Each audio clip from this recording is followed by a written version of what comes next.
الحمد لله وكفى وسلام على عباده الذين اصطفى أما بعد فقد قال سبحانه وتعالى في محكم تنزيله أعوذ بالله من الشيطان الرجيم ونفس وما سواها فألهمها فجورها وتقواها قد أفلح من زكاها وقد خاب من دساها. وعن النعمان بن بشير رضي الله تعالى عنهما في حديث طويل له قال رسول الله صلى الله عليه وسلم ألا إن في الجسد لمضغة إذا صلحت صلح الجسد كله وإذا فسدت فسد الجسد كله ألا وهي القلب. رواه الشيخان.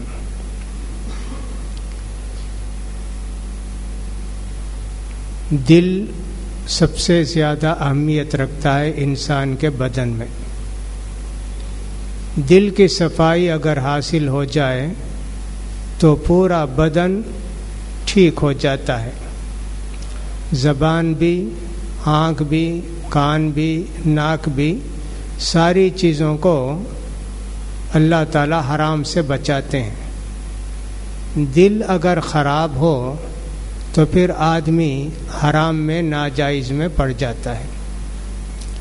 دل کی صفائی حاصل ہوتی ہے حلال کھانے سے، سچ بولنے سے، درست معاملہ کرنے سے. اللہ رب العزت نے فرمایا وَنَفْسٍ وَمَا سَوَّاهَا، قسم ہے دل کی اور اس کے بنانے کی. فَأَلْهَمَهَا فُجُورَهَا وَتَقْوَاهَا، اللہ نے دل کے اندر اچھی باتوں کو بھی رکھا ہے، بری باتوں کو بھی رکھا ہے. قد افلح من زکاها، دل کو جو پاک کر لے گا وہی کامیاب ہے. وقد خاب من دساها، اور جو دل کو رون دے، دل کو بات کو نہ سنے تو ویسا آدمی ناکام ہو جائے گا. حضرت نعمان ابن بشیر رضی اللہ عنہ کہتے ہیں کہ نبی کریم صلی اللہ علیہ وسلم نے فرمایا بدن میں، جسم میں ایک حصہ ہے، اگر وہ درست ہو جائے تو پورا بدن درست ہو جاتا ہے، اور اگر وہ بگڑ جائے تو پورا بدن بگڑ جاتا ہے، اور یہ ہے دل. دل کی صفائی کے لیے علماء کرام نے بہت محنتیں کی، اور سب سے زیادہ بات تو یہ کہ حلال کھانے کی طرف بہت زیادہ توجہ دی. حضرت ابو بکر صدیق رضی اللہ عنہ ہوں یا حضرت عمر فاروق رضی اللہ عنہ ہوں، ان کے متعلق بہت ساری باتیں آتی ہیں کہ حلال روزی کا کتنا اہتمام کرتے تھے. حضرت ابو بکر صدیق رضی اللہ تعالیٰ عنہ کے غلام نے ایک مرتبہ ان کو مزدوری لا کر دی، جو کہ جاہلیت میں کسی آدمی کو اس نے مستقبل کی خبر دی تھی، جس کو کہانت کہتے ہیں. اس کی مزدوری ملی تھی، لا کے حضرت ابو بکر صدیق کو کھلا دیا. بعد میں بتایا کہ میں نے آج جو مزدوری آپ کے پاس جمع کی ہے وہ میری کہانت کا پیسہ ہے. حضرت ابو بکر صدیق رضی اللہ عنہ نے انگلی ڈال کے خے کر دی، جو کچھ پیٹ میں تھا اس سب کو نکال دیا، اور اللہ سے دعا کی اللہ جو میں نکال سکتا تھا نکال دیا، اور جو میں نہیں نکال سکتا تو اس کو معاف کر دے. حضرت عمر ابن خطاب رضی اللہ تعالیٰ عنہ کے زمانے میں بہت بھوک لگی. امیر المؤمنین ہیں، سارے دنیا کے سب سے بڑے بادشاہ ہیں، لیکن ان کو بھوک اتنی لگی کہ کھانے پینے کے لیے کچھ بھی نہیں ہے. اپنے غلام سے کہا دیکھو کچھ پینے کے لیے، کھانے کے لیے کہیں مل جائے تو لا کر دو. امیر المؤمنین، دنیا کے سب سے بڑے بادشاہ، سب کچھ ان کے تصرف میں، بیت المال بھی سب کچھ، لیکن حلال روزی کا اہتمام اتنا تھا کہ حرام روزی کبھی نہیں کھاتے تھے. اب ان کا غلام گیا، جا کے ایک اونٹنی کا دودھ نکال کے لا کے دیا. حضرت عمر ابن خطاب پی لیے. اس کے بعد پوچھا کہاں سے لائی یہ دودھ؟ اس نے کہا بیت المال کے جو اونٹ ہے نا، اونٹنی سے نکال کر لے آیا. نعوذ باللہ. انگلی ڈال ڈال کے جتنا دودھ پیے تھے سب قے کر ڈالا، اور کہا کہ صاحب مجھے حرام کھلائے، یہ تو غریبوں کا مال ہے، ان کے لیے جائز ہے. ہمارے لیے تھوڑی ہے. اس سے کیا ہوتا ہے؟ دل کی صفائی، دل کی پاکی، اور دل کے اندر ایک قسم کا تقوی پیدا ہوتا ہے. لہذا آج ہم روزہ رکھتے ہیں تو کس لیے رکھتے ہیں؟ بھوکے پیاسے رہنے سے دل کے اندر ایک صفائی پیدا ہوتی ہے، اس کی وجہ سے اللہ کی طرف رغبت پیدا ہوتی ہے. یہ روزے کا سب سے بڑا مقصد کیا؟ لعلکم تتقون، تمہارے اندر تقوی پیدا ہو، اس لیے اللہ نے روزوں کو فرض کیا ہے. وہ تقوی کیسے پیدا ہوتا ہے؟ دل اگر صاف ہو، پاک ہو، تو یقیناً ہمارے اندر تقوی پیدا ہوتا ہے. دل کے اندر اگر گندگی غلاظت ہو تو پھر ہمارے اندر وہ حلال حرام کی تمیز ہی اٹھ جاتی ہے. تو روزے کا سب سے بڑا مقصد ہے دل کی صفائی، جس کو کہ ہم تقوی کہتے ہیں.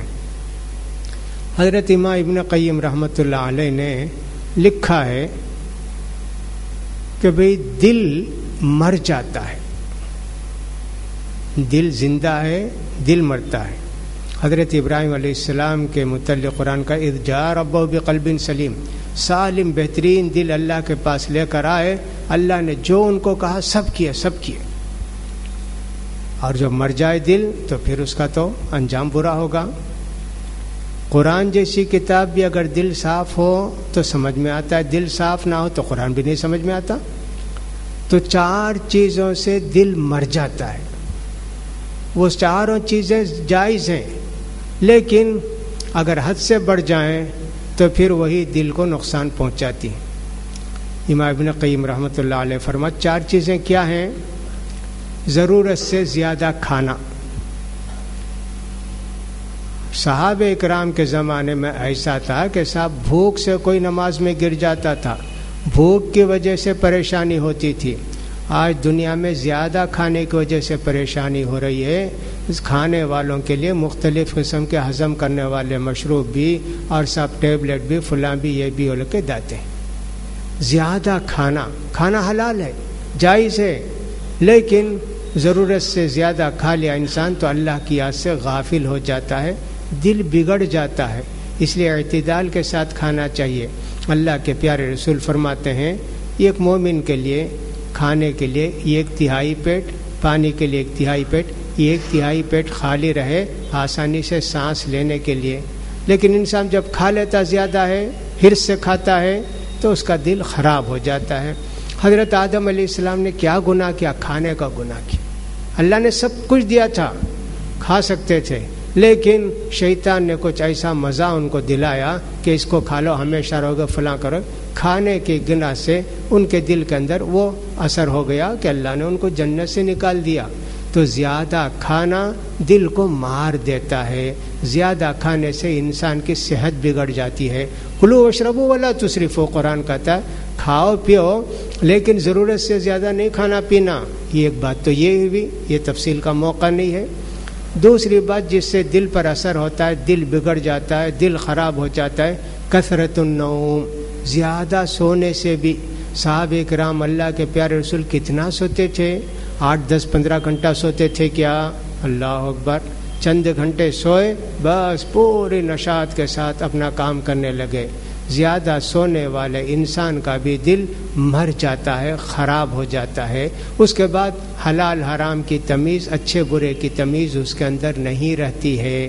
اسی طرح حضرت امام ابن قیم رحمۃ اللہ علیہ فرماتے ہیں کثرت الکلام، زیادہ بات کرنے سے بھی دل مر جاتا ہے. ضرورت کی بات کرے، مختصر بات کرے، ضروری بات کرے. یہ نہیں کہ انسان جو ہے بات پر بات کرتا چلا جائے، جیسے کہ بہت سارے لوگوں کی عادت ہوتی ہے. ایسے بھی بات کریں گے، روزے کی حالت میں بھی بات کریں گے، اعتکاف میں بھی بات کریں گے، بات ہی بات تو کبھی ختم نہیں ہوتی ہے. زیادہ بات کرنے سے اللہ کو آدمی بھول جاتا ہے، اللہ کا ذکر بھول جاتا ہے. لہذا زیادہ بات کرنے سے بھی دل میں زنگ پیدا ہو جاتا ہے. کلا بل ران علی قلوبہم، ان کے دلوں میں زنگ لگ گیا. ان سب چیزوں کی وجہ سے ہمارے دلوں میں زنگ لگ جاتا ہے. اس کے بعد تو ہمارے اندر اچھے برے کی تمیز نہیں رہتی ہے.